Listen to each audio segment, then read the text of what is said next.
This channel does not promote any violent, harmful, or illegal activities. All content provided by this channel is meant for an educational purpose only. আপনাদেরকে একটা ছবি দেখাবো। শৌচালয়ের পাশে পড়ে সদ্যজাত রাতভর পাহারা দিল শারমেয়রা। নবদ্বীপের ছবি, নবদ্বীপের স্বরূপগঞ্জে রেল কলোনির ঘটনা। কান্নার আওয়াজ শুনেছেন অনেকেই, কিন্তু ঘর থেকে কেউই বাইরে বেরিয়ে এসে দেখেননি। স্থানীয়রা জানিয়েছেন রাতের অন্ধকারে কেউ এই শিশুটিকে ফেলে চলে যায়। চারপাশ ঘিরে সারা রাত ধরে ছিল কয়েকটা শারমেয়। শিশুটাকে পাহারা দিচ্ছিল, আগলে রেখেছিল। সারা রাত তাদের চিৎকারও এলাকাবাসীর কানে যায়।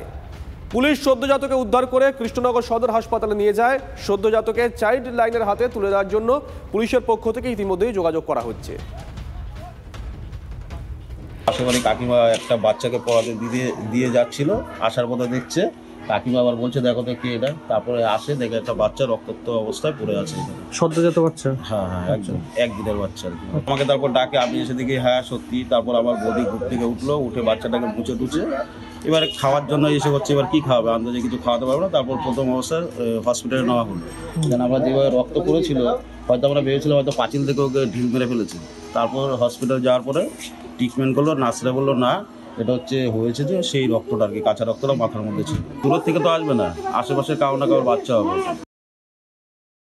আমি তুলে এসে আমি বাথরুমে যাবো এমন সময় বাঁ দিকে নজর পড়ছে, কিছু শব্দ হচ্ছে। নজর নেওয়ার পরে আমি যে দেখে এই অবস্থা, এবার আমার আতঙ্কর মতন হয়ে গেছে। আমি তারপর আমি করে নিতে আসি না। তারপর আমাদের বৌমা, মানিকের বউ এসে তার ন্যাকড়া চোকড়া এনে তারপর নিল জড়াইয়ে। তাহলে এক কাজ করো, তাহলে হসপিটালে নাও। হসপিটালে নিলে একটু যা করে করুক, দেখে একটু ট্রিটমেন্ট হলে তারপর হসপিটালে নেওয়া হলো মজগঞ্জে। এটা আমার মনে হচ্ছে যে আশেপাশের লোক ছাড়া আমার দূরের লোক আসেনি। আসতে করে বাচ্চারা মনে হয় শুয়ে চলে গেছে। হ্যাঁ, একদম উলঙ্গ, কিছু নাই। ছেলে বাচ্চা? হ্যাঁ, ছেলে বাচ্চা। রাজনীতির খবরে ফিরি। রাজনীতির ময়দানে স্যারের ক্লাস নিয়ে জলঘোলা চলছেই। এর মাঝেই আবার স্কুলের স্যারদের নিয়ে আদালতে মামলা মোকদ্দমার ঘনঘটা। জটিলতার জট খুলেও খুলছে না। নতুন নিয়োগ প্রক্রিয়া স্থগিতাদেশ দিল না সুপ্রিম কোর্ট, কিন্তু কলকাতা হাইকোর্টের প্রশ্ন 10 নম্বর নিয়ে। একাদশ দ্বাদশে পাশ করা চাকরি প্রার্থীদের নথি যাচাই ও ইন্টারভিউ প্রক্রিয়া চলছে। নবম দশমের পরীক্ষার ফল প্রকাশ হয়েছে। সুপ্রিম নির্দেশ অনুযায়ী স্বচ্ছ নিয়োগের জন্য এসএসসির হাতে মাত্র 30 দিন। অভিজ্ঞতার 10 নম্বর নিয়ে নতুন চাকরি প্রার্থীরা প্রশ্ন তুলেছেন। আদালত প্রশ্ন তুলল।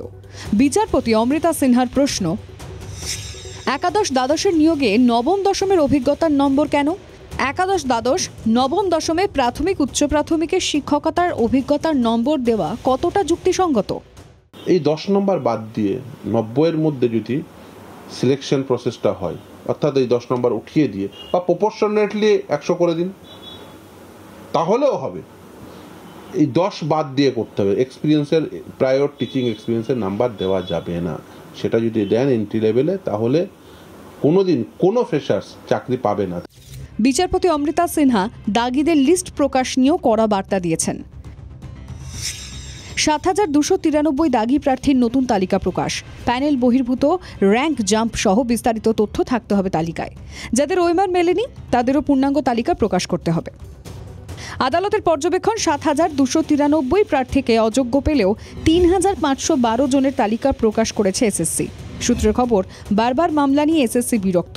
তাদের যুক্তি, একই তথ্য বারবার চাওয়া হচ্ছে, কাজে ব্যাঘাত ঘটছে। এদিকে 26,000 চাকরি বাতিলের রায় আরও একবার বিবেচনার আর্জি জানানো হয়েছিল সুপ্রিম কোর্টে, কিন্তু সর্বোচ্চ আদালত সেই আর্জি গ্রহণই করেনি। Bureau report, TV9 Bangla.